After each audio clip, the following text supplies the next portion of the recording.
2 రోజుల్లో ఎలక్షన్స్. ఏం చేయాలి? వాళ్ళకి డబ్బు ఎక్కడి నుంచి వస్తుంది? ఢిల్లీ నుంచి. ఎప్పుడు వస్తుంది? రేపు వస్తుంది. ఎవరి దగ్గరకు వస్తుంది? మేయర్కి నమ్మకస్తులు 10 మంది ఉన్నారు. వాళ్ళ దగ్గరకు వస్తుంది, వాళ్ళే పంచుతారు. వాళ్ళు డబ్బులు పంచడానికి ముందు వాళ్ళ మీద రేట్ జరుగుతుంది. Income tax.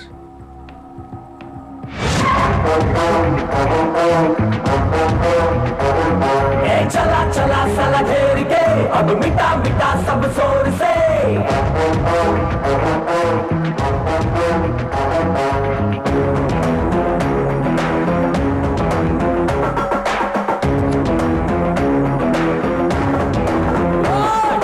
चला चला साला घेर के अब मिटा मिटा सब शोर से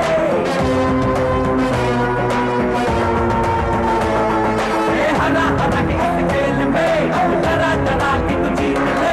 ఈ రోజు నగరంలో కొంతమంది దుండగులు ప్రముఖుల ఇళ్లపై ఫేక్ ఐటీ రైడ్స్ జరిపారు. ఇన్కమ్ ట్యాక్స్ డిపార్ట్మెంట్ నుంచి వచ్చామని చెప్పి మభ్యపెట్టి వాళ్ళు తేరుకునే లోపే డబ్బుతో చెక్కేశారు. అంతా బ్లాక్ మనీ కావడం వల్ల ఎవరూ నోరు విప్పడం లేదు. పోయిన డబ్బు దాదాపుగా 100 నుంచి 200 కోట్ల వరకు ఉంటుందని అంచనా.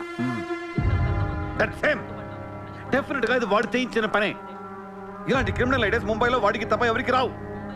మన కర్మ ధారావిలో వాడు ఒక పెద్ద హీరో. వీడు అనుకున్నట్టు లాలుగాడు మేయర్ అయితే గాన్. అసలు వాడిని పట్టుకోలేం. అరే క్రోడ్స్ ఆఫ్ రైడ్ అవుతున్నప్పుడు నాకు ఫోన్ చేయాలి కదా. ఏం చేయమంటారు సార్? ఫోన్లు లాగేసుకున్నారు, తలుపులు మూసేశారు. మీ డబ్బుతో పాటు మా డబ్బు కూడా మొత్తం పట్టుకెళ్ళిపోయారు. ఫోన్స్ రైడ్ చేసే వాళ్ళని చూస్తే చెప్పొచ్చు ఒరిజినల్ ఫేక్ అని. ఏంటి సార్ చెప్పేది? ఒకడేమో గన్ను తీసి టేబుల్ మీద పెట్టాడు. ఇన్కమ్ ట్యాక్స్ ఆఫీసర్స్ కూడా గన్నులు ఇచ్చారేమో అనుకున్నాను. అనుకుంటాం.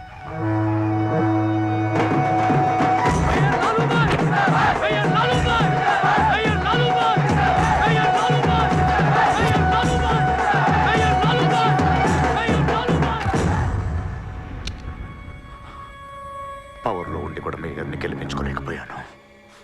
పర్వం అంతా పోయింది. ఇప్పుడు ఇలాగే ఊరుకుంటే సూర్యాబాయ్ అనే సౌండ్ ముంబైలో డబుల్ ట్రిపుల్ అవుద్ది. ముంబై మన చేతుల నుంచి జారిపోద్ది. ఆ పర్వాడిని నువ్వు చాలా తప్పు చేస్తున్నావే.